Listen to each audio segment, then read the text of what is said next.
Ladies and gentlemen, welcome to our wrestling podcast from the O.W.P arena. So, without further ado, the following podcast is scheduled for one fall, and today's topic, the ECW HeatWave 1998 review.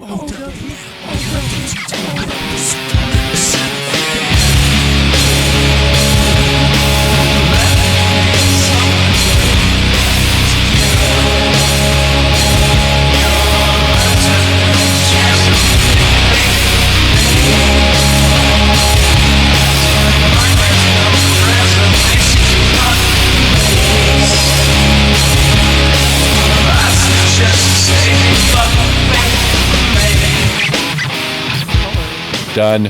Going. Welcome to the O.W.P. This is our wrestling podcast. This is Dave along with Jess. Hi, David. Cuz. And Craig. Oh my God! Bringing you our perspective on the world of professional wrestling. No inside sources, no ties to the industry, just stories from the diehards, sharing opinions with you. And now on to our topic today, HeatWave 98 ECW. Hit us up on Instagram at O.W.P 2019. Click on Linktree. You can find us on several platforms, including Apple, Spotify, SoundCloud, YouTube, iHeartRadio, and Stitcher. And we are now part of the WrestleHub family. You can all about wrestling podcasts. You can find us on at the WrestleHub on YouTube and Instagram. What's going on, guys? And Google Podcasts.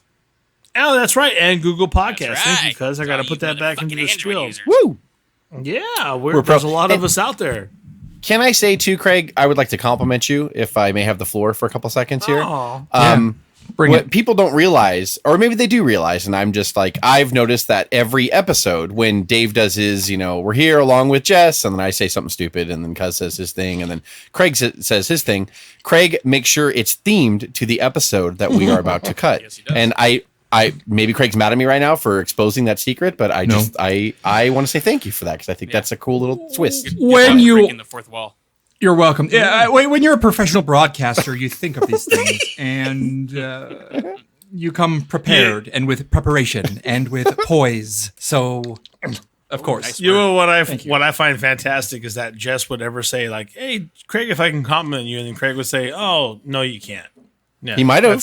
yeah, I could be like, I'd rather like, you didn't. no. Can we just jump Yeah. right into it, please? I'd rather you didn't compliment me. Can you not fucking do that right now? Like, I'm not God comfortable damn with the it. attention. Can you please not do that?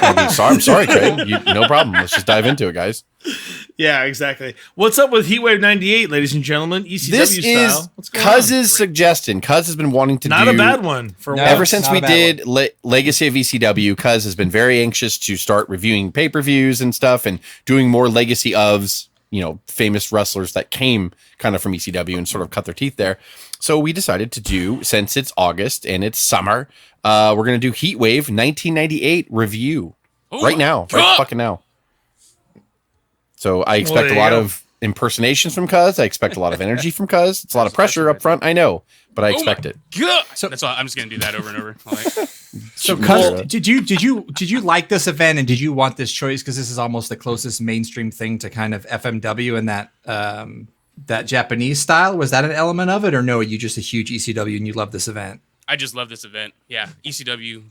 I've always been a fan of it. I watched it every Friday night when it was on TNN. And a lot of good nostalgic memories from ECW. I've mentioned before, you guys, your kid / teenager days was Hogan, Warrior, Macho, and all that, and where you were able to comprehend it. Where I was a kid back then, I didn't really get to comprehend it. But for me, my nostalgic time was pre-Attitude Era, 96, 97, 98, 99. So it always brings back a lot of good memories, and ECW, big part of that childhood for me. And This is So quite the- the animal here. The Yeah, climate go ahead. of wrestling around here, being August of 1998, the Monday Night Wars were still raging on. However, WWF had pulled ahead firmly, and they had been pretty much in control of the ratings for a good solid 4 to 5 months at this point, maybe about 4 months. Maybe I'm being a little, probably about 3.5 to 4 months, I would say. It all started with the famous Raw where Vince McMahon challenged Steve Austin and said, "I'll even tie one hand behind my back." Or no, Austin had to tie one hand behind his back, and then Vince said he would face him. From that Raw, Raw finally beat WCW in the ratings after 83 straight weeks. So here we are, August of that year. WCW is still on fire with business. They're still having high ratings, but Raw has basically overtaken them. And more often than not, Raw is the winner. But then you have this third promotion. You have ECW, which started, way back in the kind of the early 90s as Eastern Championship Wrestling. And then when Paul Heyman kind of got more control and Todd Gordon gave him more control, they changed it to Extreme Championship Wrestling. So the big challenge, first of all, without getting too long-winded here, about a third promotion like that, especially when they're the third promotion between these two giants, WWF and WCW, during the hottest period in wrestling history with those two, the most competitive, is he had a lot of talent come in and come out. 94 to 95, I really, he would get people like Austin, the Steiners, Mick Foley, and he would use them expertly. But even his mainstays like Shane Douglas, who had kind of started years before that and had been in WWF and WCW before, even left in 1995 to do that short failed stint as Dean Douglas, and then came back. So he had a lot of main stars come in, come out. Some he planned on them coming in, coming out quickly. Some he just lost to contracts because, like Public Enemy and people like that were getting gobbled up by the big companies. Dudley Boys were almost gone at this point. This is one of their, I'm trying to remember what year, 99, I think they finally ended up in WWF. So they were still ECW mainstays here, but they were close. This was close to the big purge. They were really on the cusp of the big purge where they would lose the biggies here, like Dudley's, Taz, things like that. But this is like one of their best rosters right here. I mean, so that's the climate roughly. So we're in the middle of the Monday Night Wars, but ECW is also thriving because wrestling in general was on fire, and ECW already had a really hardcore cult following that was loyal to them, that would pack the little, Philadelphia arena for them and keep them afloat. And now that we're in this big, Monday Night War battle, huge period in professional wrestling, ECW is attempting to make. They'd been on pay-per-view for a year at this point, and HeatWave was one of their marquee pay-per-views. So with that said, it is in Dayton, Ohio. It was August 2nd, 1998 at the Hera Arena. There was 4,400 people in attendance. The building was set up for like 49 or something like that. So they basically almost sold out, and they probably blacked some places out for the cameras and stuff. So people there were seats that you could see a lot of. Well, I did notice that too. People had to get drinks, bro. Settle down. That's true. Well, I did notice that too. You're right. Maybe they just didn't sell them. But I mean, I kind of read the Observer a little bit about this too, because I like the figures that they offer over there. And they did say that, they were so super close to a sellout, but not close. Probably like 300, 400 shy, something like that. So that's okay. Whatever. I mean, again, this is a third promotion that's not tied to anyone per se. I mean, I know WWF kind of kicked money to them here and there when they borrow talent, but Paul Heyman was all on his own basically with ECW. So good showing. The arena looked good.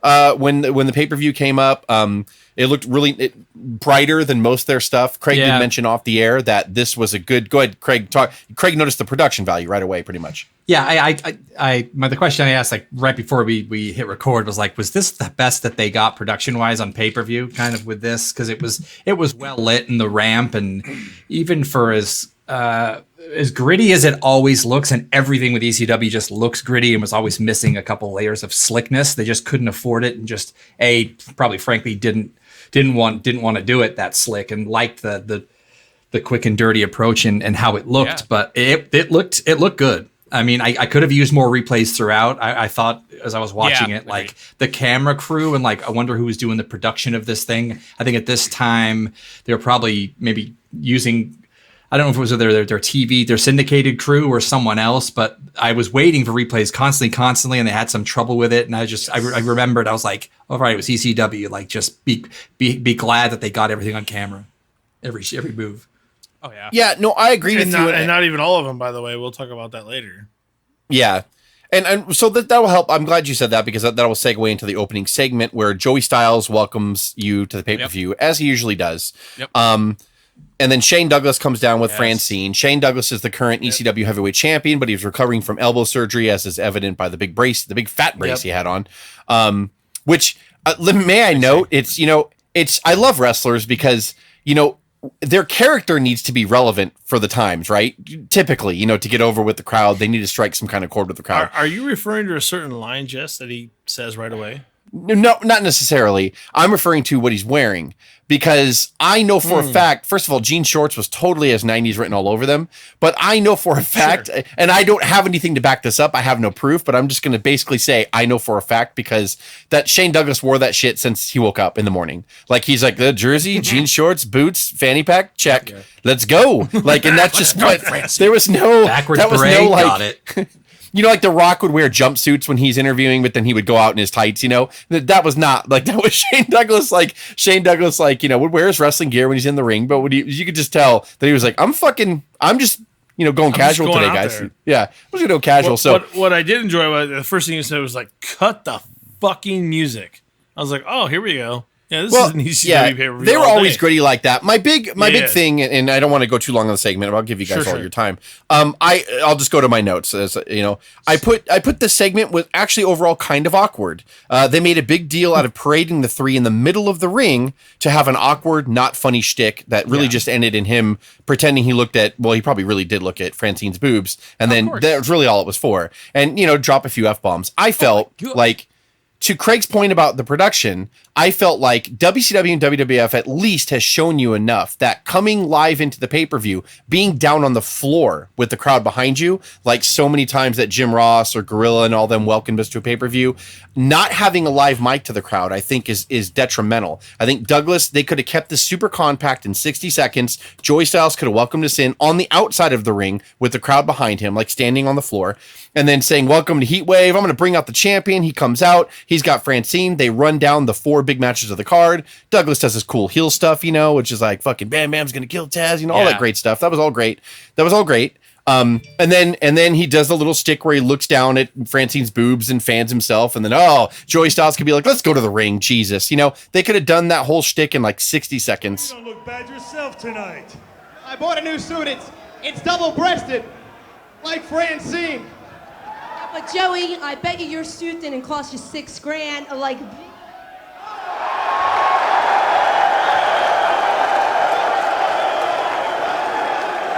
because Francine's wearing the shortest bikini in the world with a little she looks like wonderful. black She looks see-through. wonderful. She's wearing no clothes in this thing, and that was, I think the entire purpose of it was to just parade her out. Really, the mic was, you know, in WWF they come down and everybody has a microphone, which is annoying in itself. that's so stupid. But back here, Joey Styles had the only mic, but it was he had the mic. Yeah, he had the mic, and it wasn't like, it was, you know, he was trying, and Joey had to repeat himself twice because he said, Douglas looking good as always, and then Shane Douglas went off on something, and then he's like, Douglas looking good as always, like, or something similar. I don't remember if he said that exactly, But it was like, shit together, Douglas. yeah, I could kind of tell him, like, you could have just compacted this and done it in 60 seconds, running down the card on the outside of the ring, got the jokes, the quick yada yada booms, but I just thought it was weird, and maybe that's very ECW-ish, where they had to parade him out to the middle of the ring. I don't know. I just found that funny, but they've always done that, so it's nothing out of the ordinary for ECW. But if you ever done any production meetings, you one of the first questions you ask is, how many mics do you guys need for this kind of the whole thing as you're planning? And then usually someone would say, maybe 2. Yeah, someone and not even that. That's what I'm saying. If they would have done it. Yeah, if they would have done it on the outside of the ring, they only would have needed one. And again, it would have been so quick. But because they drew it out, I didn't time the segment, but I know it was like probably, 5 minutes? Which is a long time when you're... lengthy. Yeah, you want to welcome in your pay-per-view crowd. You want them chanting, EC Dub behind you while, you know, the mic's not live to the crowd, but it's live obviously to the pay-per-view. They bring him in, and then the opening, you know, wrestler that's coming down, his theme plays right into the opening match. I mean, I want that from any wrestling card, whether it's ECW's card or WCW, WWF, but I don't know. I just felt like, okay, guys, like, this isn't hardcore TV. This is a pay-per-view. Let's go here. Yeah, you know? like, just cut a promo on Taz, because, you know, they have their history right. And I like, you know, obviously, because Bam Bam, the reason why also, other than the fact that he's feuding with Taz, is Bam Bam was part of a Triple Threat, which that was their little stable that Shane Douglas, he actually started it with Malenko and Benoit. And then that's when he left to WWF, like you mentioned earlier, and then Benoit and Malenko, they went to WCW, came back, reformed it with Candido and Brian Lee. Remember Brian Lee? Yes, and then he was stalking Francine. They kicked him out, and then that's when Bam Bam joined. I actually like that little group, and obviously, I think you probably know this, Jess, that was his answer to Ric Flair's Four Horsemen, just because of how much he hated. But a lot of the best that he had in Triple Threat, man, that's a pretty fucking legit group of people. All the names in there. I've always liked the Triple Threat. I always liked that group. I like what they did with it. And it's amazing even more because of the, how fast people kind of came in and left the promotion, that he was able to kind of keep it relevant, even rotating people out. So it was a big deal in ECW. But so we'll go into the opening match here. It was Just Incredible, which some of you may know as Aldo Montoya. Aldo Montoya, the Portuguese Man of War from WWF, where people make the joke that he wore a jockstrap on his head, which may have been true. He took on Jerry Lynn here in the opening match, and I'll pass it on to you guys. We're going to do the same thing. Thumbs up, thumbs in the middle, thumbs down. I'll just go with my notes real quick here. I put, why were the ropes so tight? Because I noticed when Jerry Lynn hit the ropes, there was no give in those ropes at all. Nicole Bass was hideous. I like Just Incredible a lot. I remember I really liked that name. I know it's corny, but it was fun to me. Just Incredible, get it? I don't know why I like the finisher maneuver. That's incredible. Yeah, That's Incredible is awesome. And Jerry Lynn is awesome. What do I say about him? The finish was a little too cluttered for me, so I gave it a thumbs in the middle. And not because the guys didn't work hard. I did think it drug in the middle. I thought at the end it was so obvious, like everyone has to take a move. And I'm not saying WWF is not guilty of this or WCW wasn't guilty of it. Sure. I just felt like, okay, here we go. And there we go. Okay, and Nicole Bass takes it. All right, great. Like, there's 3-on-1, and don't get me wrong, Justin ended up getting the win. But I'm just like, you could have had each person on the outside representing Just Incredible take a shot just some time apart from each other, not all overtime through the match, right? Yeah, because already it's ECW rules, right? Yeah. That's a thing that WWF made up. And when ECW was a thing, they never referenced their rules. It was okay to bring chairs in. It was okay to do basically whatever you want. As long as the finish was clean, right? As long as the finish was coming, there's no count out. But they didn't advertise that. They never said the following contest is an ECW. They would never say it. It was just that was the rule. So people who have never experienced ECW, that was just the general what you do. But when people like Guerrero and Benoit would decide to have a mat classic, they would just wrestle traditionally, never touch weapons because they didn't want to. So ECW was like a promotion of however you feel you wanted to do with your match is what you did. Just real quick to do it. So I'll pass it to you, Cuz, because I know you're the ECW fan here. No. Oh my God. What did you think of the match? I give it thumbs in the middle as well. I liked it. I wanted to say this in the beginning, but I forgot. It sucks having to watch ECW pay-per-views on the network because you don't get to hear all the original licensed songs. God, right? From God damn it. Like Just Incredible's his song from that band Prong, Snap Your Fingers, Snap Your Neck was fucking great. It worked with his style. I love the ongoing chants because it wasn't just on this show, the Just an Asshole, like they would always call him that, and he would work really hard with that. So that shit's always good. They had a few good spots like when Jerry Lynn did that Hurricane Rana to him off the top rope to the outside through the table. That shit was fucking great. Match, but I felt like there was some clunkiness in there because of all the outside interference. And I liked Joey Styles when Nicole Bass came out. He's like, we should call her Russia because she's bigger than China. That's in my notes. Yeah, same thing exactly. And then Jason, obviously, no one remembers him, but I like the name, the sexiest man alive. It's fucking funny, and just him posing. Yeah, they talk about that too. It's also in my notes. But I give it thumbs in the middle. But solid. Yeah, solid. I have in my notes. It's a rubber match. With Jerry Lynn, call her Russia because she's bigger than China. They have a lot of nuances to kind of throwing shade on WWF when they know that they're getting help from WWF. If that makes sense. But I think it's very well placed, and they weren't big enough to really have an issue. But the plancha on the concrete 5 minutes in, you're like, what the fuck is going on here? The beer spot was kind of funny. Yeah. Where he grabbed someone's beer from underneath and bashed him, with it. I thought that was, and like just a sidewalk slam. The version of how they did it here was phenomenal. I also noticed whenever they did a wear down hold, because they would get tired, and I know people don't like that, but guess what? Wrestlers that really do a lot of good work, they get tired and they have to kind of sit in there and do a wear down hold. But the entourage of Just Incredible would not only it's not like they just slammed on the mat. They would goat the crowd and get the crowd pissed off because the crowd was going to chant, "This is boring" or something like that. So they would go to the crowd and be like, "Fuck you," and all this stuff. And I was like, "Wow, that's." I don't recall that because you don't really see it because you're watching the match, you're totally into it, and they would do all these things to make sure the crowd wouldn't chant the things they didn't want them. They were more in control than you think, And as Cuz said, the Hurricane Rana off the top into a table. And then there was a tombstone from the second turnbuckle to have Credible win, even with all the outside interference. I thought for an opening match, and I'm looking at all of this stuff just for what it is, not for what maybe it should have been or could have been in previous matches because this was their rubber match. I gave it a thumbs up. I thought it was a great opening match, and I think I have less bias because I haven't necessarily seen all their matches leading up to that. Yeah. And I was greatly intrigued by it. I give it a thumbs up. Before Craig, I forgot there was a couple comments that Joey Styles made too that I forgot to mention. Hilarious. when Nicole Bass picks him up in a fireman's carry, he's all fireman's carry, and he's all, "Notice I didn't say firewoman." And then when he low blows Nicole Bass, he's like, "Right in the nuts." It's fucking great. Just stupid. Yeah, he did. I don't care who you are. That hurts. Yeah. Shane Douglas. Yeah. Yeah. For me, I was going to go thumbs up. And I think I was convinced actually during this to go thumbs in the middle. Quick note, immediately you can tell the amount that they were sweating. Either the AC in the building was not working or they didn't pay for the AC. It was broken. So immediately they were just sweating like stuck pigs. And I think everyone for the rest of the night did it. They had to wear down. Yeah. And I think that affected the match too. That in the middle of a great feud, they worked well together. I cursed Cuz's name in the open when the ring entrances because I squinted my eyes. I was like, "Is that Nicole Bass?" Damn it, Cuz! Like, do I really have to see Nicole Bass like in the pay per view? And then the reason why I'm gonna go thumbs in the middle here is to Jess's point of the outside interference. If you're gonna dilute this great match between where you don't need any outside interference by having everyone involved, Jason just looked. You put it throughout the match, right? Yeah. You don't even and I don't know who Chastity is, and Nicole Bass is terrible. And then I thought that other guy was Marcus Alexander Bagwell for about half the match. Jason, because he's wearing the same silver cutoff. I was like, was that like a thermal shirt that he greased down and it started to sweat through? But it could have been. Like, it was good, yeah. and I thought Jerry Lynn was dead too. I didn't know whether he was selling it or he was really hurt after that. What was Just Incredible's? What was his finisher called? That's incredible. That's incredible. Yeah. That's incredible. I should have known that.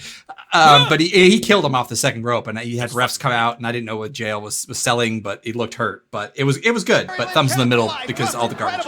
Now perched on the top turnbuckle. Jerry Lynn going up top. He got caught. What in the hell? That's incredible from the top. It's over. And in the note too, Shane Douglas, I don't remember if it was the opening match or the next match. He said it was scorching in the building. He made reference that it was hot. You could tell they were in the building. They were really sweating up, bro. They dropped a couple of pounds apiece for sure. So the next match was Lance Storm versus Chris Candido. I will, like I said, read my notes. I'll hand it off to you guys. Sunny hadn't hit the wall yet, which was nice to see. Really nice. She looked great. She looked great. She would not look great later. Candido was fucking huge, man. Like, gee, jacked. from his skip at the Body Donna days, Jesus Christ, he was gigantic here. They're just fucking two great pro wrestlers. What can I say? I love Lance Storm. And both guys did nice work. I summed it up quick. It was a major thumbs up for me. I fucking loved it. I loved watching these guys work. Nobody talks about, going back to the first match, nobody talks about Jerry Lynn enough, and they should. But a lot of people need to start talking about Chris fucking Candido. Yes. He was awesome. I loved him. He just never fit, per se, in the big two. And I don't know if he was always big enough in the sense of size, but he was a short guy, you know? But why somebody wouldn't put them in their cruiserweight division or something like that and make him the star, I don't know, is beyond me. But Paul Heyman always seemed to know what to do with him. I love this match. Thumbs up. Go ahead, Cuz. Yeah, thumbs up. Fucking great match between two pros. I love Lance Storm too. You know, I know this is when he was getting shit for being a weak ass with chair shots, and you know, just they called him boring and everything. But man, that guy can get it done in the ring. Chris Candido, by the way, I would dare say that his fucking standing stalling suplex would make Bulldog proud, because that. He did that more than just that time, but man, he's just an impressive fucking athlete, man. And yeah, I give the match a thumbs up. Great work from both guys. Man, that was a great stand. I'm gonna stick to my guns here. You guys are gonna hate my guts, but here's what I will say. You know, like the springboard into the stands was fucking cool. The superplex was also great. Top rope powerbomb was crazy, but also very dangerous. But the whole entire time, I felt like they had so many awkward moments. So many things were on the verge of dangerous and on the verge of uncomfortable, and even to where I felt they didn't mesh well with me. I would see moments where it should have been a huge move and it should have been clean, and it just wasn't, right? They didn't work well together for me. And I'm saying this all with the spot with Tammy and the ref was absolutely hilarious. You know, where the ref's grabbing her like, "What are you doing in here?" And it pulls her top down and everything. Where I'm sure somewhere on YouTube you can find her boobs before she exposed them 5-6 years later, whatever. But I give it a thumbs down. It was very uncomfortable. There were high spots, but I felt like they just, Jess uses the term, they were like water in there, and I just didn't feel that. They weren't water in there. And I'm not trying to disparage Lance Storm at all, because I think Lance is amazing, and Candido had his great moments, but I just felt like it didn't come together the way it should have. And I'm not sure why, but you saw a lot. If you go back and you watch it, you'll see a lot of WrestleBotch in there. Not as bad as some WrestleBotch you see now, because you can just search Mongo and find a ton of it. But sorry Mongo, I'm an asshole, but you botched a lot. But I saw a lot. You're talking about Steve Mongo McMichael? You're saying he botched a lot? Yeah. Go check out that Instagram post. But I'm just saying, like, there was a lot of moments where it wasn't clean. They didn't quite catch it the way they should have. And I don't know why I saw that, but that's what I saw based upon that match at that moment. Craig? Thumbs up for me. I think a little too much Sunny, although I did understand in retrospect What's wrong with that? the pop for her and her return. I didn't like the boob angle at the end. I thought it took away from the match. It was a bit silly to me. So but Candido looked in the best shape I've ever seen him, and he should have changed his name to Chris Candido's Anabolic Steroids. He looked correct. Yeah. But it looked good. The match, thumbs up. Rolling atop the turnbuckles.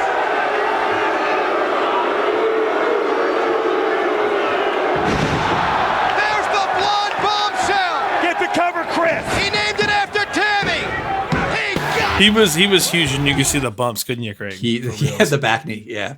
He had the back knee. He for looked sure. amazing, though, and he's good. Thumbs up. So before I move on to the next match, I would like to say that two things just happened in Dave's review. The first thing was that Dave apologized to Mongo McMichael, which you should not have to apologize for him being a terrible That's wrestler true. ever. Why the fuck? You would I do that? apologize You're to right. him, but you are not going to apologize for Lance Storm and Chris Candido for giving them a fucking thumbs down, which is insanity. It's bad. It's a thumbs in the middle at the very Go back least. and watch it again. It's But bad. I watched it like 3 times. So anyway, you probably watched it more. you're than that entitled in to your lifetime. opinion, but you apologize to Mongo, and that pretty much invalidates everything you said. So the next is Mike Awesome. I just felt bad for calling him a piece of shit. He's a piece of shit. And He is, though. But I Mongo won't is. apologize going But forward. you don't have to apologize to Mongo, is my point. I just said I won't going forward. I just said that. The next match is Mike Awesome against Masato Tanaka. Listen, Oh yeah. Okay. Jesus. These guys have had a lot of matches like together. One of them we talked about before we started hitting record, from the One Night Stand in 2005, which was just goddamn it. But I'll just read my notes on this one. I'll never get used to those chair shots, because I just will never, because they're insane. Mike Awesome almost died when he took the powerbomb over the top rope.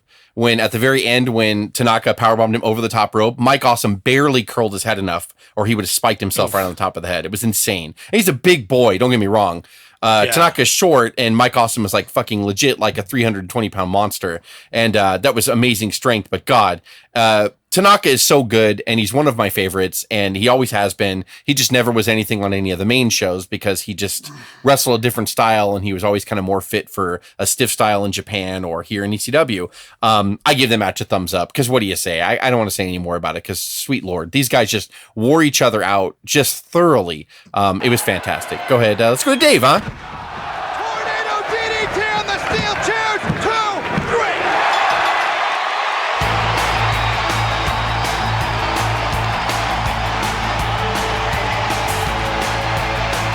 Masato Tanaka with a very hard-fought victory over his arch nemesis, Michael. Yeah, absolutely. My first notes on Mike Awesome was he's quite agile for what they build him as, a 295-pound man.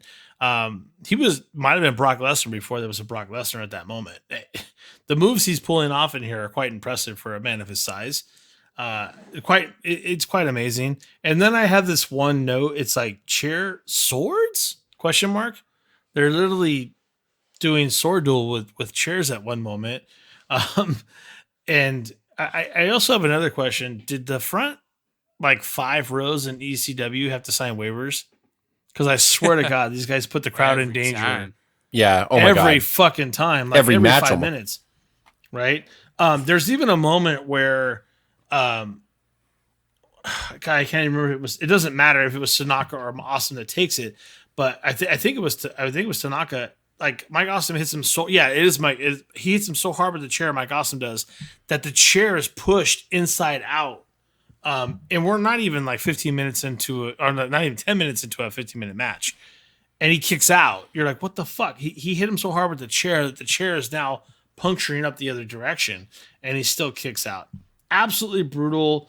The awesome bomb the running awesome bomb is absolutely fantastic. Tornado DDT for Tanaka to win. It's an extreme thumbs up. I don't even know why we have to talk about it. It's obvious. And my understanding, this is probably not even their best match. Correct? Am I wrong? No. Or Craig? No, not even their best match. They've had so many matches. They've had matches in FMW. They've had a bunch of times in ECW, the WWE version, One Night Stand. They have so many great matches, and they have another one, I believe, at Anarchy Rules. I think that's the one when Taz left to go to WWE. Well, it was a triple threat match, but then Taz got pinned quickly, and then it was left to those two that just fucking tear the house down again. But this match, I give it a thumbs up. Even though it's still not one of their best matches, it's still a fucking great match. Mike Awesome, like you said, I agree. The Brock Lesnar reference. But man, he was so agile. That fucking springboard out into the crowd. Just the way he moved, man. He looked so natural. Like every time he would get on top rope, I think even Joey Styles says, like, doesn't he look like a natural just getting up there on the, flying off the top rope? He shouldn't be at 300 pounds. Damn, He shouldn't man. be. He's so fucking good. Those chair shots were brutal, but the fucking power bomb to Mike Awesome from Masato Tanaka when he powerbombed him to the outside of the ring. Yeah. Onto the table. God damn it. He almost died. I thought Mike Awesome was going to spike on the top of his head. Yeah, And he got his chin curled at the last minute. Yes. I was like, oh my God. Such a Like, pro. oh my God. And he was, dude, Yeah, he's fucking nuts. Like, I love Mike Awesome, man. I loved seeing his shit in Japan. They called him the Gladiator out there. Masato Tanaka, same thing. All of his stuff in Japan. So it's just like, goddamn, man. What can you say? You could say gone too soon, heavily underused. Who knows what could happen at the top level? And they did later in Thumbs up. late 99, early 2000, somewhere around that. I could be slightly off by a couple months. They actually put the belt on Mike Awesome. He was ECW champion for a while. That was the match that he won when it was triple threat. Yeah, versus Masato when and Taz left or whatever. Yeah. Yep. Yeah, that was Yeah, that. so there was more mileage up than him, and I probably will say it about most of the people on this card. I say a lot of people don't talk about Chris Candido enough. A lot of people don't talk about Jerry Lynn anymore. Definitely, a lot of people should be talking about Mike Awesome. He did a lot of cool stuff. A lot of cool stuff in there. Craig, what did you think? Yeah, this is when the pay-per-view really started, as they say, business started to pick up. It was fantastic. Can you hear me? Yeah. Yeah. Okay, sorry. He's good. Yeah, so business started to be picking up at this point. It was fantastic. It is uncomfortable in 2020 seeing those chair shots. And I remember Mike Awesome and watching his matches in WCW. And whenever I would see him, I would never thought he was a guy that took anything to the amount that he gave others. And I fully got suckered into thinking that Tanaka was the one that was going to take the powerbomb from the inside outside. And they teased it twice with Mike Awesome getting Tanaka up. And it turns out that Tanaka's the one that picked up Awesome and did it. And so props to Awesome and much respect for taking as much as he was giving, whether it came to the chairs or the power bombs here. But yeah, it was uncomfortable. If you go back and look at this, just for that spot alone, you leave your seat, and he almost died and an inch, and he certainly could have. But man, they beat the snot out of each other. It was fantastic. It really was. Thumbs up. It was fan. So thumbs up all the way around. So now we're going to go to the ECW Tag Team Championship match, where the champions Sabu and RVD took on I'm going to say Hakushi because that's how I know him from WWF. Hakushi. And Hayabusa, which if people don't know who Hayabusa is, he's another one my favorite. that's a tape trading darling, and he created a lot of stuff. Correct me if I'm wrong, cuz, but he made the Falcon. He created the Falcon Arrow. Yep, he did. The finishing move that Neville does, it was called the Firebird. What is it called? The Firebird something with Hayabusa? The Phoenix Press or the Phoenix. Phoenix Press. Yeah, Phoenix Press or so. I don't know. Firebird. I'm just making shit up at this point. But no, he had something like that. The one that Neville did, that impressive finisher that Neville does, that's Hayabusa's move. He created that. And like I said, he made the Falcon Arrow, which was Bob Holly's finishing move for a while. Yes. So we've seen that. He invented a lot of different movement in there. So the Hayabusa legend is kind of like 50-50 in an odd way. Some wrestling purists don't like him. Other wrestling purists think that that you were kind of looking in a mirror in like the early to mid 90s of how wrestling is now. Yes. And it kind of does. When you look back, there is a connect the dot thing going on, and I'll get into it a little bit in the match. But he's extraordinary, and he did flub here and there. He did botch. It wasn't uncommon for him to botch in many of his matches, and I don't mean that he was unsafe, because I don't mean that at all. I mean that he was constantly trying to figure out new movements, new angles, and different ways to do things. Kind of like when you would play with G.I. Joe figures when you were a kid and you would do some odd move, you know? He really wanted to learn to do that with his body and be like, he would think about it and then be like, I'm going to try that shit and talk to someone and see if they'll want me to do it or they'll go with me on that. He was great. He's one of the pioneers of the style of wrestling that we know. Right now, And this match, just to your point, when you're ahead of your time, you might have a little bit of a flub, maybe not so much a botch, but that's where we're at. You could see that in him, and he was ahead of his time. Yeah. Yes, Goddamn and right. Hakushi was in this too. These four guys, it's ironic that they're in it because I think some of the problems, and I'll go right into my notes.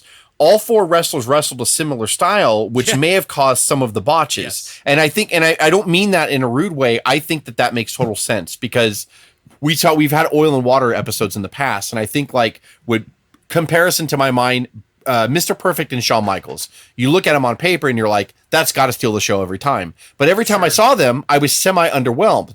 They weren't terrible, but it was just like they were too similar in what they did with each other. And I think that it was similar with these four. Some spots were amazing. And looking back, it was a glimpse into the future of wrestling. You just didn't really know what you were looking at here. Some spots were terrible. And I'm going to tell, and what I mean by that is you could tell all four had the best intentions and it fell off the rails a little bit in some spots. And I'm going to tell a story that involves Craig. So we were in drama in high school and we had Mr. Duke was our drama director. And Craig and I were Tweedledee and Tweedledum in the Playhouse in Wonderland. So Craig and I have loved wrestling for a long time. So one of the things was we did the dialogue with Tweedledee and Tweedledum, and we were stuffed in fat suits. And one of the things that we improv'd was Craig pushed me down and then splashed me, kind of like King Kong Bundy used to. So we did it, and because we were looking for some kind of spark, some kind of like, okay, Tweedledee and Tweedledum are funny, we're goofy, we're stuffed in fat suits, and people, knew Craig and Jess are the goofy guys, they'll make us laugh. So like we're like, okay, we gotta like take it up a notch. So we did it one day. We didn't tell Mr. Duke, we didn't tell anybody, and we did it during I want to say it was one of the live rehearsals where we had like an English class come in or something like that. It wasn't an actual performance. It was getting close to a live performance.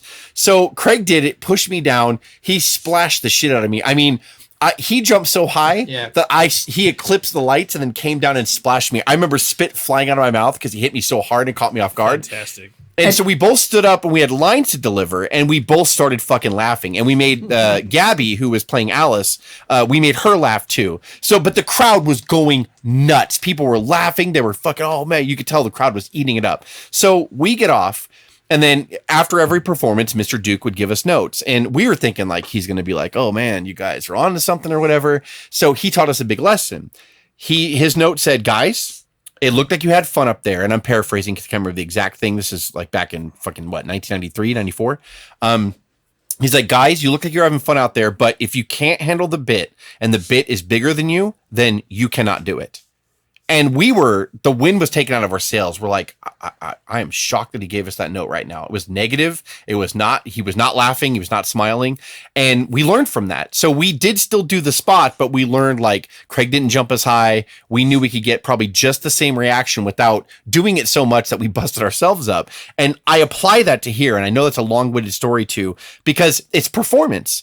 And these guys were probably like, I'm going to do my thing. I'm going to do this. I've been working on this. I've been working on that. But this is a pay-per-view. Even though it's the number 3 company, if you can't handle the bit and you're not comfortable with it, you probably shouldn't do it. And I remember thinking that glaringly on some of these spots here. Having said that, I gave it a thumbs up because looking back, we were looking at the future and we didn't even know it. You look at somebody like RVD, You look at people now like Neville, Sami Zayn, Daniel Bryan. All of these guys like came from this style of wrestling. They liked this style of wrestling. RVD being a big one. One of my favorites in ECW. I loved RVD from the second I saw him, and he wrestled this style of wrestling. I've never been a big fan of Sabu. And I know that's probably sinful to say. I think Sabu's a little. I agree with that. He botches a lot, and I've never got Sabu. However, when I apply what I just said to this, I can understand how a lot of people like Sabu. So I was doing a lot of research before we did this pay-per-view, and some wrestler, I don't even remember his name, shot on Sabu and said, you know why a lot of people like Sabu? Because when a casual fan sees him, not just the scars, but they see him flub a little bit, but he'll still do something crazy. And they're just like, this is real. Yeah. This is real, because when you see something super choreographed and it looks really choreographed, you're like, oh, that was super athletic, but that was fake. They're choreographed. They're in on it. But when you see Sabu set up a chair and use it to jump off on somebody, and he kind of fucks up the first time and then goes back and does it again and then jumps over the top rope and lands on his head, you're like, that was fucking real. Like, nobody knew what was happening. So I give it a thumbs up. I know that's long-winded. I'm sorry. Nope. I just had a lot to say about this match because back here, I don't think I appreciated it. I remember seeing this match for the first time back here and being like, God, they botched everywhere. And I kind of didn't like it. And I loved RVD even back here. I loved Hayabusa even back here. I knew who Hakushi was from his WWF days. And of course, I knew who Sabu was because he was on every magazine. But that's my thing. I do give it a thumbs up looking back with my 2020 goggles, because so many wrestlers pattern themselves after these guys, especially Hayabusa, who did a lot of shit for this sport, and a lot of people don't give him credit. Go ahead, cuz I'll let you take it, because I know you're passionate about Hayabusa.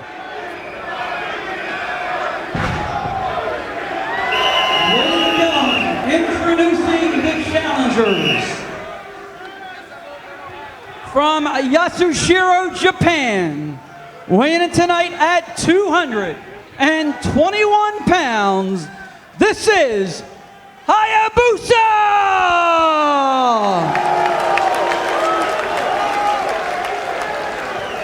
And his partner from Tokushima City in Japan, weighing in at 232 pounds, Jinsei Shinseiki!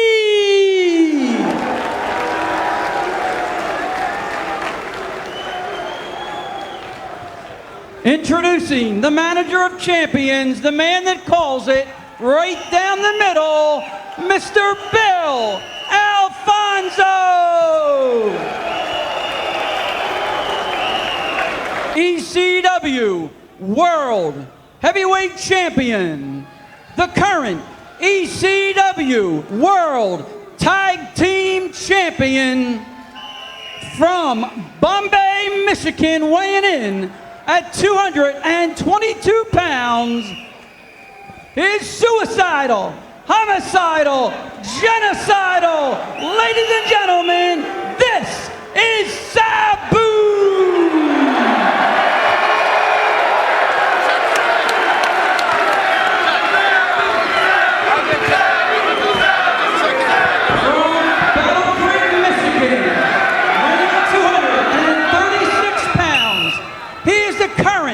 ECW World Television Champion. Also the current ECW World Tag Team Champion, ladies and gentlemen, Mr. Monday Night, Rob Van Dam! Yes, I love Hayabusa, man. And it's funny, actually, since we were just talking about Masato Tanaka, obviously FMW is a big part of Hayabusa's history. You know, a lot of great battles there. I bought a bunch of tapes. Was it RF Video, right? That's the website? Yes. Yeah, I bought, they come in the blue fucking generic case, and that's where I started watching Hayabusa, man. And since we were talking about Masato Tanaka, that was actually Hayabusa's last match in FMW, and he actually won.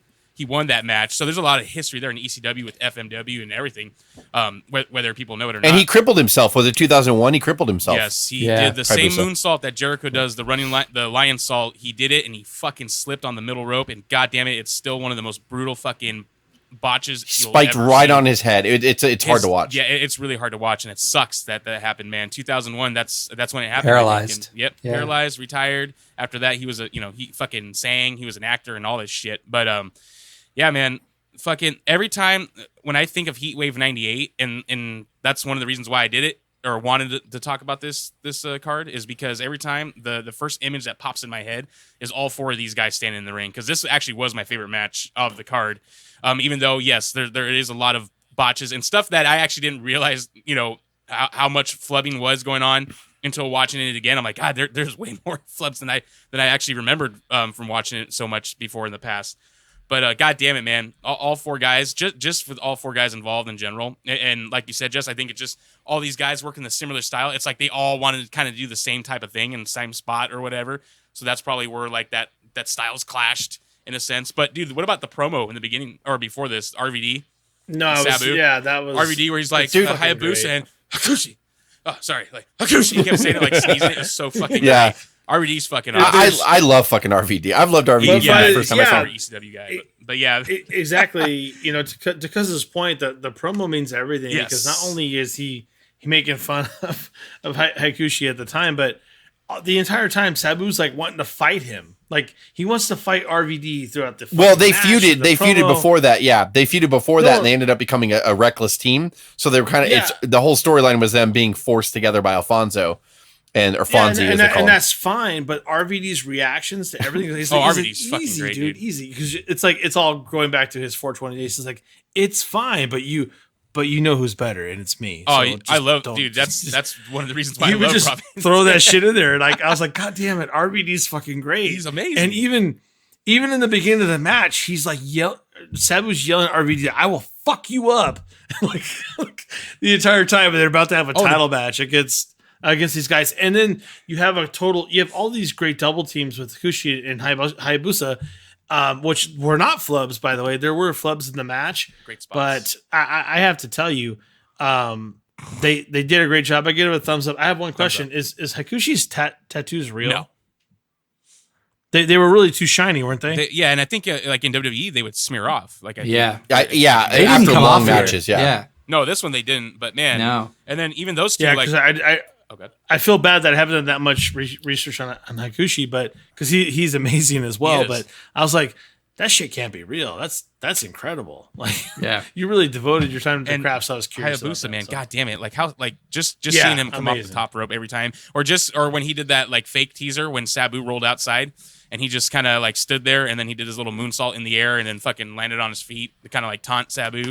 That shit, man, it just showed you how much of a natural and how I loved when Fonzie, that little piece of shit, would always like slip in there and then boop, you would see a chair come in and it's fucking Fonzie handing one of them a chair. I loved it. I loved it. You'd always do that with RVD in his matches. Yes. I fucking loved it. Like, yeah, it was great. Oh, and like Sabu, the cameras never focus on him and I just see a chair come in. I'm like, motherfucking Fonzie. Like just like a chair would just come in out of the shot. Like, you son of a bitch. Like, Jesus. What you mentioned about Sabu too, about like the way how people were like, oh yeah, it looked real. Like, he would flub but then do some crazy shit. I don't know who it was, but someone said, yeah, like I forgot who it was when they said it may have even been Sabu, but when they trained with the Iron Sheik, the original Sheik, like they never told me, to watch out for your opponent, take care of your opponent. It was just kind of like you went in there and then they started beating on you and you're like, what? So this is real? Like, what are we doing? Like, so I think it's just that style and that training that he got. I think that's, probably the main reason why. I want to say I know that the original Sheik trained Sabu. I know that. I think it was Sabu who was interviewed. Yeah. RVD might have been trained by him. Yes. I don't remember. I can't remember, or partial or something like that. But it was Sabu mainly. Yeah. That's why they were friends. But yeah. But what was your rating, Dave? Sorry. Oh, it's a thumbs up all the way. Sorry.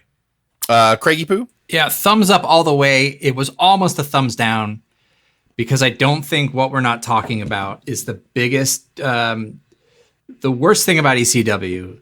I know what you're fucking that fucking whistle and Bill Alfonso. And I for years, and they never fucking understood that not only the crowd are you bothering, it's every single person watching at home. And it single-handedly for 20 years almost turned me on this match, which story be damned, there's no story. Psychology be damned, there's no psychology. It's just four guys at the top of their game, each one of them getting their shit in. Just putting and it builds so much, and it doesn't matter that the table breaks on like 2 of the spots and they flub quite a bit, and it doesn't matter because it builds and builds and builds and it ends beautifully, and they just work really hard. But the fucking whistle of Bill Alfonso that permeates my ear, man. That whistle, if the match well, quality... not only that, every time there was a possible 3 count, he jumped in the ring like, when the finish is coming. I was going to say, if the match quality was something that would get a thumbs in the middle, and during the quiet spots you just heard that, it would automatically just give the match a thumbs down. Yeah, because it would just they never learned it either. I don't think he ever stopped with that stupid whistle. Nope. So what was his deal? Did like Paul Heyman feel sorry for a meth addict? He used to be a ref. Yeah, he was a ref for them. Yeah, he was a ref in WWF and in WCW, I think too. He was everywhere. Yeah. Did Paul Heyman feel sorry for a meth addict? He developed a habit, and Heyman gave him a break. Is what you're telling me? I don't know about even that. I don't know how he joined with RVD. My teeth are far from perfect, but that's a fucking meth head. Yeah. Yeah, I don't even know how he became a manager. I don't even know how he got linked with RVD. But the whole time, right? I think RVD picked him up pretty shortly after, and he was RVD's manager the entire time. Just you need to watch him versus Billy McGillicuddy, that fucking bloody match. Oh yeah, they're bleeding like crazy. Yeah, that was nuts. Yeah.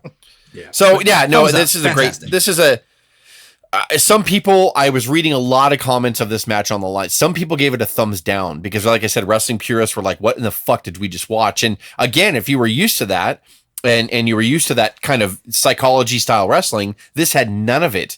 And so I understand how people at this time, and I think now we do bitch a little bit sometimes when there's no psychology. Jim Cornette would probably shit his pants when he saw this match, not in a good way. But yeah, it's like, so. But the other half, back in the day, back in 1998, gave it a resounding thumbs up. So you had immediately the results, even back here, were like a violent fuck this match or a violent like, that's insane. That's awesome. They're innovative. They're changing the sport. It was this match represented so much. It was weird. And I'm sure they had other matches and other promotions for sure. Jess. Yeah. Yeah. It was. And I hate Dr. Pepper. Yeah, it's one or the other. It's not like it's okay. It's like fuck Dr. Pepper. Like that shit's delicious. No logic behind Dr. Pepper. Yeah, that's true. So the next one, and either way, you shit your pants when you drink it. To just correct, good or bad. Yeah, correct. The next match is Taz versus Bam Bam Bigelow. Yes. Who had a long feud. The fuck the world championship was on the line here, which means nothing. But it was Taz's championship, like, because he created it because he felt Douglas was dodging him. So he's like, fuck the world. I'm gonna make my own champion. My notes were Bam Bam looked great. He looked slim to me. Yes. And I don't ever remember, like, he looked great. And I love Bam Bam. Like, what a great big man. Somebody who also was not celebrated as much as he should be. What a difference in the atmosphere for Taz here versus the WWF a year and a half later. Paul Heyman fucking made him. And Taz rode with it, and Taz, Taz literally used to dress like the Tasmanian Devil. I'm not kidding you. He put little makeup around his eyes. He had a little fro hair, and he wore like a Tasmanian kind of singlet with like little ruffles on it or whatever. Like, what an amazing to have the top of the Tasmanian Devil on, cartoons and shit. Yeah, and so like it's crazy to see what he was here. Taz wore this fucking gimmick here. This was a great match. These guys always fucking worked well together. Their little thing where they went through the ring on the first match. The first match was also awesome, and then this one they went through the rampway. That was incredible. You didn't see it coming. You truly didn't. And I gave it a thumbs up. What else do I say? These guys were great in here. I love Bam Bam, so of course like I knew it was going to be good because I've seen it a lot of times this match, and it's always good. But I was like, man, like I love this match. I just love their chemistry together. Bam Bam's chemistry with RVD as well in a couple of their matches were excellent as well. I love the RVD and Bam Bam matches. So I give it a thumbs up. Craig, what do you say? Yeah, thumbs up. And by the way, it was a false count anywhere match. They did a lot of damage outside. Bam Bam threw a guardrail right at his head. Thank you. I forgot about that. Sorry. People died, I'm sure. And what's interesting about that, we said it in the first match, like the first 5 rows, people. The interesting difference between this arena and ECW arena is that the chairs are all tied together, like proper stadium seating or arena seating. So when you take a chair out, you're taking a row of 4 together. That seemed to almost get in the way in a lot of like spots, kind of this, and even with this match too, you're taking out a big row of chairs. And Bam Bam slipped on some beer, and there was some awkward moments. And I'll say this: I don't like Taz. I've never liked Taz. I've always, in fact, hated him. But I understand. I get that. I understand that. He impressed me in this match a lot, and it made both of them. And one last little joke, like I'm a bit dyslexic, so I thought it was the TFW championship, the face win championship. That's a stupid joke, but that's it. But a thumbs up. It was good. It was. I mean, this pay-per-view, even if you're not, I was not a huge ECW fan, but to look back 22 years later, I am enjoying the shit out of this pay-per-view at this point. Yeah. Absolutely. Dave, go ahead. Go ahead, Dave. Yeah. I'm sorry, which one? What the hell? He's pointing to you, Chick. He's going to give a receipt. Remember Asbury Park. The T-bone, the T-bone.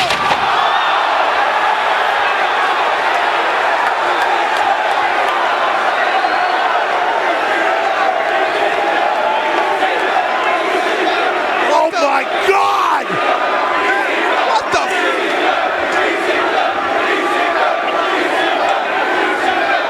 No, I'll throw Dave, since Cuz the ECW expert. I know he likes Taz a lot too. Yeah, I'll let Cuz go last. Cuz will be the main event of this match. Well, one thing I'll tell you guys is that I think Bam Bam in general doesn't get enough credit for what he is and what he's capable of doing. Fucking amen. What is he, Dave? Well, I'll give you an example, and this is really dumb, but when we were kids, like in the 6th grade, well before '98, Bam Bam was in like a WWF video game doing cartwheels and shit. He was that renowned then of a big man doing things that would push other big men to push that envelope of what big things can do. You can argue Mike Awesome is nothing without Bam Bam, because Mike Awesome would have been told years ago, "You're too big. You can't do that." You know, Bam Bam would push people like, gosh, I mean, you know. There's so many I can't even think of right now. But that's right. Was it WrestleMania Nintendo? He was one of only 6 guys on. Yes. Yeah. Yes. Exactly. And you know he was chosen along with Andre and Hulk and others to do that, to be in that video game. You know, you can argue that Brock Lesnar couldn't do the things he could do. You know, off the top rope, or shooting star press, is that obviously wasn't good for him in one match, but he could do those things. You can argue that these big men, Vader's another example. I know it's about the same time frame, but those kind of big men doing what they can do, it changes the wrestling world, whether you like it or not. So, I mean, my whole thing's based on Bam Bam. We all know the history of Taz. I know that I don't want to take that from Cuz, because he's really going to tell us what's up there. So, but I give it a thumbs up. I think that these guys were fantastic in the ring together, and I think Bam Bam made a lot of people where he doesn't get any kind of credit because he is that heel. Bam Bam is absolutely incredible. And with these guys in their meshing, I give it a thumbs up all the way, because get us into the details. But before you say it, because I want Cuz to close this match out. So you brought up so many good points. Bam Bam, what people don't realize here in '98 was around back in fucking 1986 and 7 in the WWF. And he was around before that, even longer. But I mean, like, he was, a lot of people don't know, he was in the major discussion to win the tournament at WrestleMania 4, and they ended up going with Savage, as they should. But I mean, like, Bam Bam was really, really over back then. This is 1987. Then he leaves. Then he goes to WCW for a bit. He comes back for another stint in WWF, headlines WrestleMania 11 with Lawrence Taylor, carries Lawrence Taylor to a passable match. So when you get at the stage in the career that Bam Bam is here in 1998, in a third-rate promotion, and I do not mean that as a shitty thing, I just mean that it's the truth, right? So many of the legends, and Bigelow was a veteran / legend at this point, could have phoned it in, but he said, I am fucking going to mold in with the culture of ECW, and I'm going to fucking go at it with Taz, one of the young, homegrown ECW stars that Paul Heyman really put a lot of fucking effort into. That's why I love Bigelow even more. So I'm glad Dave brought that up, that he was back in that video game years and years ago in like the late 80s, because god damn it, Bigelow. Like, you can't say enough about that man. So anyway, Cuz, go ahead. Sorry, I didn't mean to derail. I just, god damn it. Like, Bigelow had been around for a long time, even up here to 98, and he would still, after this, go to WCW for like 2 more years after. Well, there's another great video game that he's on that a lot of people don't talk about. It's WrestleMania Arcade on PC, and he's in that one too. Bam Bam, you can literally put him, like, we can do another underrated episode, underrated wrestler episode. He'll be on that. One. You can put Ahead of Their Time, and he can be in that as well. Greatest to never win the fucking WWE championship. That's another one. Greatest big man. We had that show too. It's all those Greatest in the big archives. How's Bam Bam not? Fucking. How is he not in any of those? And then it's terrible. Yeah, exactly. And then it speaks, like I said, all the talent in the Triple Threat faction of all the members that have been switched out. Bam Bam, like that, he's no exception, man. Like that talent, that talent of people, or that group of talent that were in that group.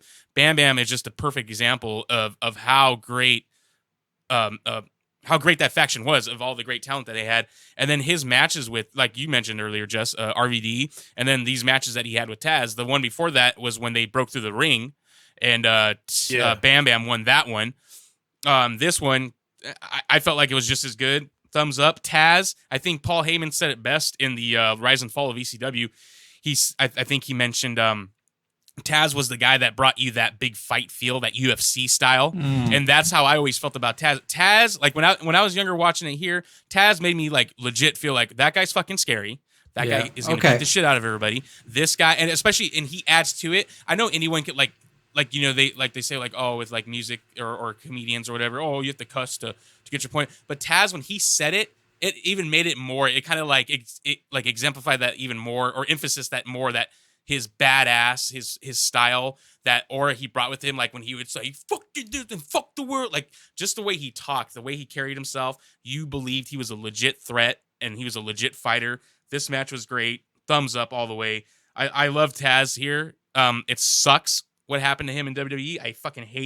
I hate them so much for how they treated him. But then again, when he got to WWE, I mean, look what he looked like standing up to Triple H, dude. Like, he looked like a midget. Yeah. Right, yeah. He didn't take him serious. But here, goddamn it, Paul Heyman, Jess, you said it. Paul Heyman did it fucking good. This whole story with franchise, like that was the whole thing. Like, you want me, Taz? You got to get through Bam Bam first, and that whole thing where Taz lost. When Bam Bam tapped out, and he was reaching for the ropes. Douglas fucking lost his shit. Like, it was so fucking. And then he slammed his fucking fist on the. Did he throw the monitor off the table? He's reaching for the fucking ropes. Like, yeah, he threw the monitor off.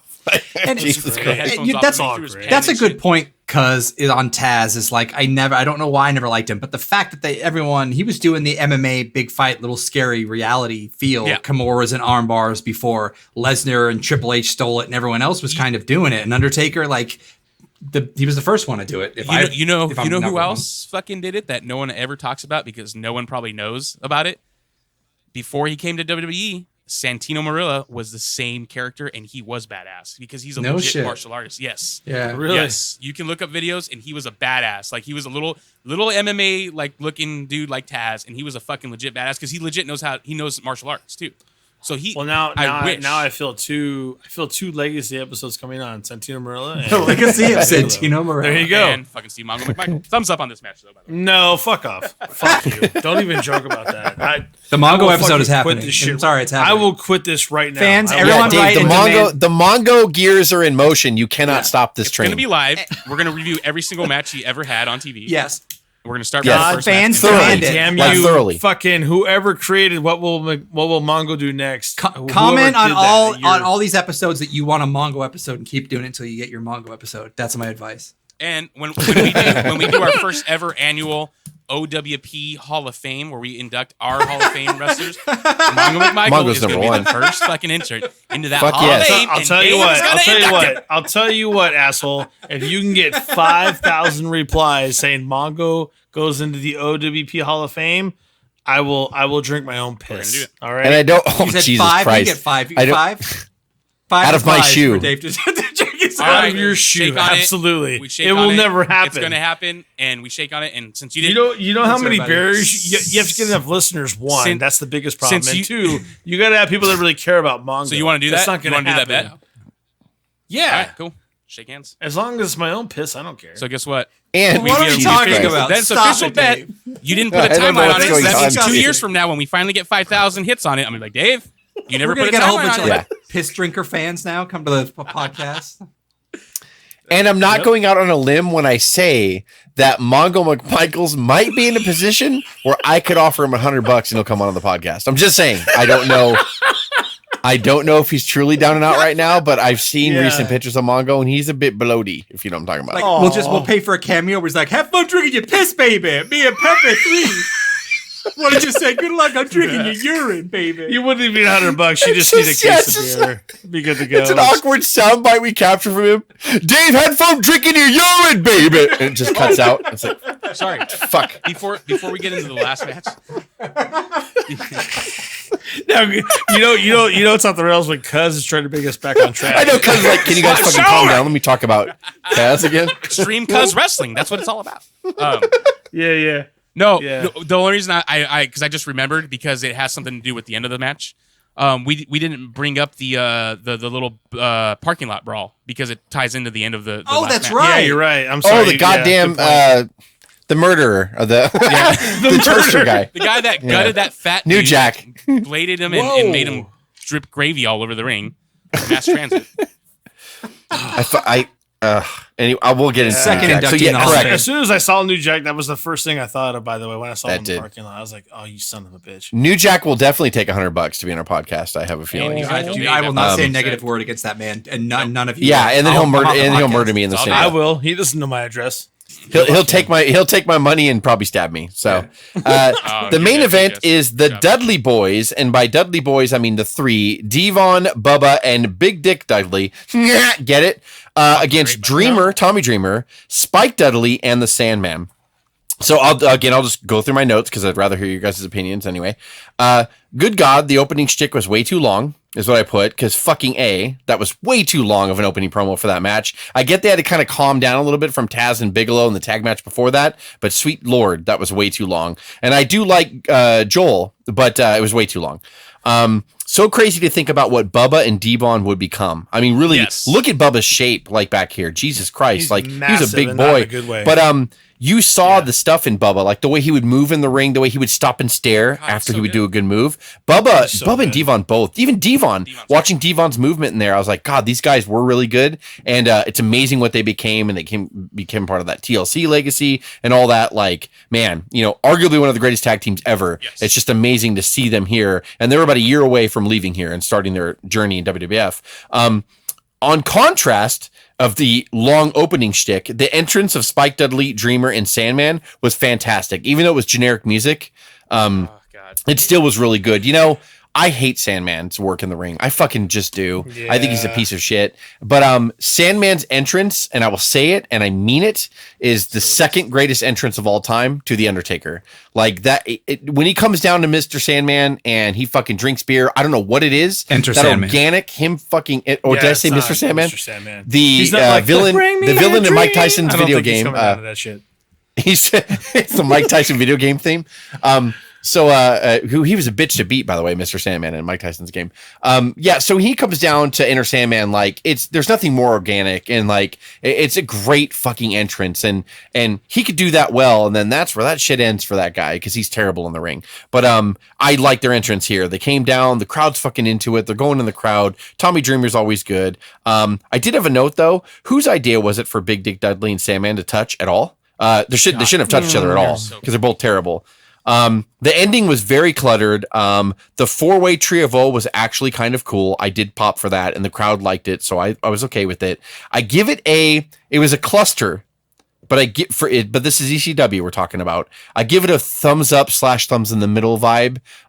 There's a lot of good matches that came before it, but they did purposely try to make this different by making it a cluster, and I think they did it on purpose, to be honest, because they knew no other match was like this, so let's just do it. So I give it a thumbs in the middle, thumbs up ish, because it wasn't terrible.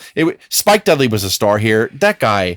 Like, Spike is so underrated. Jesus Christ. Like, they all picked on him. In the locker room, they're like, Spike, I'm going to try this on you. And he's like, okay, thanks, Bubba, no problem. And Devon's like, yo, Spike, I'm going to try this on you. And he's like, okay, you could try that on me too. And then somebody else will be like, Spike, I'm going to try this on you. And he's like, okay, you too. Like, Spike had to fucking bump for everybody. My favorite moment of Spike Dudley is in the movie Beyond the Mat when he's like, actually, I'm an English teacher. And he's just bleeding from the head. Taking bumps. And he's like, Falstaff. And he gives off like a Shakespeare quote. And then he looks up. He's like, oh, what? I need to keep dabbing. He's like talking to the medic because he's bleeding like a stuck pig as he's doing this interview. Yeah. But Spike was amazing. Sorry. He was like, I love taking bumps. Yeah. So, well, Craig, go ahead. Go into your rating of the match. Thumbs down. I don't know, and maybe Cuz and Jess can explain this to me why this went last and Taz and Bam Bam didn't. Was it because I cannot explain that, this but go whole on. kind of Dudley story and the little package they put together on it? But it was a mess to me, and I looked at the timeline on the network, and it was like they had 40 minutes left when they introduced the Dudleys, and I was like, there's no way this goes 40 minutes or 35 minutes. And then I honestly didn't watch the whole BS of Gertner and that stuff. I moved until they started wrestling. And then there was some cool spots in it, but it was such a cluster that it left me a little bit shaking my head coming off what came before it. So I'm going to give it a thumbs down and fully prepared. I'm with you. I'm with you on that, Craig. The first thing I think of is like, why was the title match not last? Why? Is there a reason? Cause Jess? No, I never thought of that, and that's a very good point. Yes. I never thought of that. Bigelow and Taz should have been the main event. You're right. Unless it's purely Tommy Dreamer, right? Like purely send him home happy. Tommy must almost die, and then pose, and end with that brawl. But. Right. Tommy must also. I suppose you're appealing to the crowd of 4,400 in front of you, but you're not appealing to someone who might buy your pay-per-view for the first time and want to move forward. I give it a thumbs down for the same clusters, the same issues, the same boring intros on one half of the side. I get it. I mean, I know what we're dealing with. I know, God, the Dudleys on both sides. Spike Dudley's just, we all love him. I'm surprised he's still walking, quite frankly. But, you know, I look at the match and I look at where it is, and it doesn't make sense to me. And I think it was a way bigger storyline in Paul Heyman's head than what he actually had produced on the title. Titles matter. Titles fucking matter, you know? And I know it's ECW, whether you want to say, hey, it's ECW or it's just ECW and it shouldn't matter. Yeah, go ahead. Jim Molyneux working with Sandman, Dreamer, and Spike. Four-way drop kicks. Gertner called Molyneux bold before the matchup, and there's his receipt. Well, and real quick to correct you, the Taz and Bigelow match was not for a title. No title. It was for the Fuck the World title, but that was a self-made up title because Douglas was dodging Taz or whatever. You know, like the announcer in the beginning said, the unrecognized FTW. But there was a belt. I still agree with both of you. I still agree with both of you in the sense that it had the main event indication because the winner would get Douglas, and the whole point should be about the championship. So I totally get what Dave's saying, and I agree with Craig and Dave both that I never thought of that. And then when you guys just said it right now, I was like, yeah, why the fuck not? Like, that should have been the last match. That last image with them going through the ramp and everything would have been a great way to go home. Douglas facing off at the end with Bigelow? Yep. Yeah, you're right. That's how you send off. So I give it a thumbs down because of all those reasons that we just discussed. And because I'm sure will bring us home on this bad boy. I agree as far as like looking at it from that standpoint. But you know, it is like we said, like it is ECW. It's not WWE. It's ECW. It's not WWE or WCW. That, only, I mean, if anything, then it should have been the tag titles. It should have been RVD and Sabu versus Hayabusa and Hakushi. I'm okay with that too, cuz I'm down with that. But there was story. There is story. The whole thing it was for revenge because the Dudleys they almost killed Beulah. Broke. Yeah. So it was like about almost breaking her neck, and then they did this whole mock thing where they were pretending to apologize, and they had a couple matches already with Dreamer and Sandman.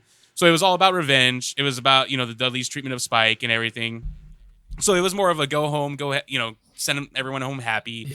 Yeah, that's a good point. New Jack and Jack Victory, they actually one of the matches with the Dudleys versus Dreamer and Sandman ended in a no contest because they interfered in that match back then. So then they were supposed to have that match at HeatWave 98, New Jack versus Jack Victory. Obviously it didn't happen because New Jack got jumped in the parking lot, and then it ended, after the match ended where Dreamer and all of them got the revenge on the Dudleys. Then it ended with, New Jack coming out and, getting the revenge on Jack Victory and all that shit. I still give it a thumbs up just because it was fun, and there was a lot of good, like, crazy spots that Spike Dudley and Bubba, man, he is such a pro. Like, even the way, because he knows he has to kind of compensate for Spike Dudley's size. So, like, when Spike Dudley did the acid drop to him, you could see it almost looked as if Bubba was performing the move on Spike, like reversing it, but it was just Bubba like overselling and just trying to make Spike Dudley's acid drop look devastating. He it looked like he was throwing Spike Dudley instead of Spike Dudley doing the acid drop. Yeah. But then Bubba just like takes it. He goes like almost head first and fucking flops around in the ring. Bubba's such a pro. All those guys, you know, obviously except for Sandman, fucking Big Dick Dudley. And even the opening, man, the opening fucking fits in with it. I know it was long, but Sign Guy held a sign that actually spoke truth. It said real Sunday Night Heat. Dudley's got legit fucking heat. That was the best thing when they would come out. People hated them. They would challenge the fans to fight. And I like how they even said, we'll challenge anyone in WWF. And then he's like, and everyone in WCW. There was a lot of shade and then on he's WWF like, and anybody here. Bubba Like, starts by saying, I hate every single one of you. That was all the time when they would come out. And that long, like, the long promo in the beginning before their matches, that was their thing. They got so much heat after, and that's they also actually, true. like, It really was their thing. Nuclear heat, like legit nuclear heat. Yeah, that fits in with it, and that's, to me, it gets a thumbs up. The whole package. Damn it, good point, cuz. No, you make good points. I'm gonna stand my ground, as they say. But still. But yeah, it is good points, I think that's the thing about ECW in general is that when you look at it in the aspects of ECW, it's fucking amazing. If you look at the aspects of like, the minute you go outside of that bubble, you're like, it's all kinds of fucked up, and I guess that's okay too, right? Yeah, so exactly. That's what it is. Before you close out though, right? I give the whole pay-per-view overall a thumbs up, because other than you guys giving this a thumbs down, there was nothing else that got thumbs down through the whole night. And to me personally, I would just give it a thumbs up anyways. So yeah, I thought it was great. I thought this event was great. Yep. Yeah, it's good. Thumbs up all the way. I mean, even with the bad camera stuff at times, I mean, I know that RVD hits a huge move and they miss it entirely, and you just see him hit it from the floor. I'm not even sure what he hit from the ropes. It looks incredible, but you can't see it. It's one of those myths, like RVD did this. I'm like, I don't believe you. It's on TV, because there was really only, moving camera and then one hard cam. There just wasn't enough. But in spite of all that, it's still a thumbs up. It's quite incredible. Yeah, it's big thumbs up. I think even if you have thoughts about ECW and are not a huge fan, just go. We have plenty of time because everyone's sitting at home still. Go watch this on the network. It's worth a watch. It's super enjoyable, and I think it breaks the stereotype of what you thought ECW was, while still it is exactly what ECW was. But if you watch this and you're a wrestling fan and can't take a lot of these good matches and give it a thumbs up, then I don't know what to do with you. Yeah, just thumbs up, because it carries a lot of what comes on later in WWE and other places, right? So hit us up on Instagram at O.W.P 2019. Click on the link tree. You can find us on several platforms, including Apple, Spotify, SoundCloud, YouTube, iHeartRadio, and Stitcher. And we are now part of the WrestleHub family. And Google Podcasts. All about wrestling podcasts at the WrestleHub and YouTube. I'm sorry, at the WrestleHub on YouTube and Instagram. And cuz where else? Google Podcast. Google Podcast. And OnlyFans /OWP. And FanWise. Oh shit! I got some work to do on that. I'm just shtick. Don't go to OnlyFans. It's jokes. It's jokes. We're all naked. This is Dave, Jess, Cuz, and Craig with the O.W.P signing off. Have a good one. Oh my god.